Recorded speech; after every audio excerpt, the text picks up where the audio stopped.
अस्सलाम वालेकुम दोस्तों, क्या हाल चाल हैं। बड़ा खुशगवार मौसम हुआ है। सुबह बहुत अच्छे से बारिश हुई है और प्लांट जो हैं फ्रेश हुए हुए हैं। बहुत खूबसूरत लग रहे हैं। लेकिन मेरे बहुत से प्लांट जो हैं इतने खुशनुमा नहीं लग रहे और उसकी रीज़न ये है कि वो डायरेक्ट सनलाइट की वजह से जल गए हैं। और आज का जो मेरा प्लांट है वो ड्रेसीना का प्लांट है। और आप देख रहे हैं कि इसके आलमोस्ट तमाम लीफ जो हैं वो जल चुके हैं और इसका हल यही है कि इन लीव्स को रिमूव कर दिया जाए। और इसको रिमूव करने का तरीका ये है कि नीचे से इसके लीफ जो हैं स्टेम को थोड़ा सा मजबूती से पकड़ें और नीचे से इसके लीफ जो हैं 1 बाय 1 रिमूव करते जाएं। क्योंकि अगर आप सेंटर में से कुछ पत्ते उतारने की कोशिश करेंगे तो ये भी हो सकता है कि आपके जो स्टेम है वो टूट जाए। लेकिन फ़र्ज़ कह रहे हैं अगर ऐसा हो भी जाता है तो कोई इशू नहीं है। आप उस स्टेम को ग्रोइंग सीज़न है तो आप इसको लगा दें ग्रो करने के लिए। और इसकी प्रोपेगेशन आप पानी में और सॉइल के अंदर दोनों तरह कर सकते हैं। और पानी में तो इसकी ग्रोथ बहुत अच्छे से होती है। आप देखें कि इसके चंद लीव रह गए हैं। मेरा ख्याल है 2-3 जो हैं पत्ते वो बचेंगे, बाकी तमाम पत्ते रिमूव करने पड़ेंगे। ये प्लांट जो है इसको सनलाइट चाहिए होती है, लेकिन इसको बहुत ज़्यादा डायरेक्ट सनलाइट मिली और मौसम जितना गर्म है कि ये मासूम से जो पौधे हैं ये उसको बर्दाश्त नहीं कर सकते। तो इसको जो है केयर की ज़रूरत होती है। लीव अब मैंने रिमूव कर दी और अब ये करूँगी कि इसकी मैं कटिंग कर लूँगी। इसको थोड़ा इसकी हाइट ज़रा ज़्यादा लंबी हो जाए तो इसकी कटिंग जो है वो ज़रूरी होती है। बहुत लंबा लेके जाएं तो हवा वगैरह के ज़ोर से इसके टूटने के चांसेस होते हैं। ये मैंने अब इसकी कटिंग कर ली और इसको मैं 2-3 हिस्सों में डिवाइड करूँगी और एक स्टेम तो जो है जो ऊपर पत्ते हैं उसके साथ ही लगा दूँगी और बाकी 2 जो हैं उसको मैं सॉइल में कटिंग करके लगा दूँगी। आप चाहें तो पानी के अंदर भी अगर आप इसकी कटिंग कर रहे हैं तो इसको ग्रो कर सकते हैं। बेहद खूबसूरत प्लांट है जिसके मुख्तलिफ़ कलर होते हैं और बेहद हसीन लगता है जब आपके ग्रीन प्लांट्स के साथ पड़ा हुआ हो। आप इसकी बेस में जैसे मैंने पहले इसके अंदर वनडे जू लगाई हुई थी उसकी कुछ कटिंग्स, लेकिन आज मैं उसमें से वो कटिंग्स निकाल दूंगी। और इसकी रीज़न ये है कि इसके अंदर अब 4 से 5 कटिंग जो हैं ड्रेसीना की लगी हुई हैं।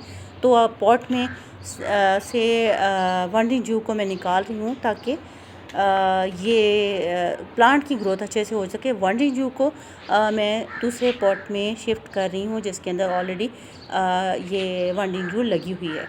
वनडे जू भी एक बेहद खूबसूरत प्लांट है, बहुत तेज़ी से ग्रो होता है और हैंगिंग बास्केट में अगर आपने इसको लगाया हो तो इसकी खूबसूरती देखने से ताल्लुक़ रखती है। ये तमाम इसको मैं इसमें से निकाल रही हूँ और उसके बाद ये करूँगी कि इसके निचले लीफ जो हैं वो रिमूव करूँगी और वो आप समझे कि वो कट जो जहाँ से लीफ रिमूव हुआ है वो हिस्सा सॉइल के अंदर हम देंगे। वनडिंग जू जो है इसको भी धूप पसंद है। कोई भी वेरीगेटेड वैरायटी है उसको थोड़ी रोशनी चाहिए होती है, अदरवाइज़ उसके रंग जो हैं वो ख़राब होना शुरू हो जाते हैं। आप वनडिंग जू को ही आप बिल्कुल साए में लगा के रखें जहाँ पे धूप नहीं मिल रही, इसको डायरेक्ट इनडायरेक्ट किसी भी किस्म की धूप नहीं मिल रही तो इसके रंग जो हैं वो बिल्कुल चेंज हो जाएंगे। इवन आप पर्पल हार्ट देखें वो धूप में कितना अच्छा ग्रो होता है, उसका रंग कितना ज़बरदस्त होता है। लेकिन जैसे आपने उसको साए में शिफ्ट किया उसके लीफ भी छोटे हो जाएंगे और उसका कलर भी हल्का ग्रीन की तरफ चला जाएगा। ये इसकी कटिंग्स हैं, इसकी छोटी छोटी कटिंग करके मैं इसके अंदर लगा रही हूँ। और इस पॉट को मैंने ये प्लांट इसमें से निकाल के हैंगिंग बास्केट में लगाना है, लेकिन फ़िलहाल अभी मेरे पास हैंगिंग बास्केट नहीं है तो ये कटिंग्स मैं इसी के अंदर लगा रही हूँ। हैंगिंग बास्केट लेकर आऊँगी तो इसको मैं इसमें ग्रो करूँगी। इसके लिए आप इस प्लांट को वनडिंग जू को पहले मैंने लगाया हुआ था, जैसे मैंने आपको बताया कि मैंने इसको उसकी ड्रेसीना की बेस में लगाया हुआ था। तो आप इसको किसी ऐसे प्लांट को जिसकी रिक्वायरमेंट इसके जैसी हों उसकी बेस में लगाएं और बेहद खूबसूरत जो है। अगर आपका वो पॉट ऊंचा है तो देखें कि इसकी झुकी हुई जो स्टेम्स होंगी और उसके साथ आपका एक बीच में टॉल हाइट वाला प्लांट जो है किस कदर हसीन लगेगा। कुछ प्लांट और रह गए हैं जिनकी मेंटेनेंस करना है, कुछ की वीडियो मैं नहीं बना सकी हूँ तो वो भी मैं आपसे शेयर करूँगी। लॉन जो है उसकी थोड़ा सा उस पर काम शुरू कर रही हूँ तो ऐसा ऐसा आपके साथ शेयर करती जाऊँगी। आपके प्लांट जो हैं किस तरह चल रहे हैं, कौन कौन से प्लांट की कटिंग्स जो हैं आपकी ग्रो हुई हैं, कौन सी कामयाब हुई हैं और कौन सी कटिंग जो है आपको लगता है कि सबसे इजीली ग्रो हो जाती है। मेरा तो ख्याल है कि मनी प्लांट जो है बहुत आसानी से ग्रो होने वाला प्लांट है और ऑलमोस्ट हर घर में पाया जाता है।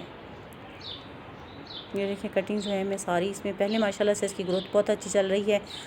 ये पीछे जो प्लांट नज़र आ रहा है स्नेक प्लांट है, इसकी भी मैंने लीफ कटिंग से ये ग्रो किया था और बेशुमार प्लांट्स बन गए हैं। इसकी भी मैं आपसे वीडियो शेयर करूँगी। उम्मीद है आपको आज की वीडियो अच्छी लगी होगी और आप भी अपने प्लांट की बहुत अच्छे से केयर कर रही होंगे। प्लांट की मेंटेनेंस जो है वो बहुत ज़्यादा टाइम मांगती है और शौक़ हो तो बंदा किसी ना किसी तरह ये टाइम निकाल ही लेता है। आपसे फिर किसी और वीडियो में मुलाकात होगी, तब तक के लिए अल्लाह हाफिज़।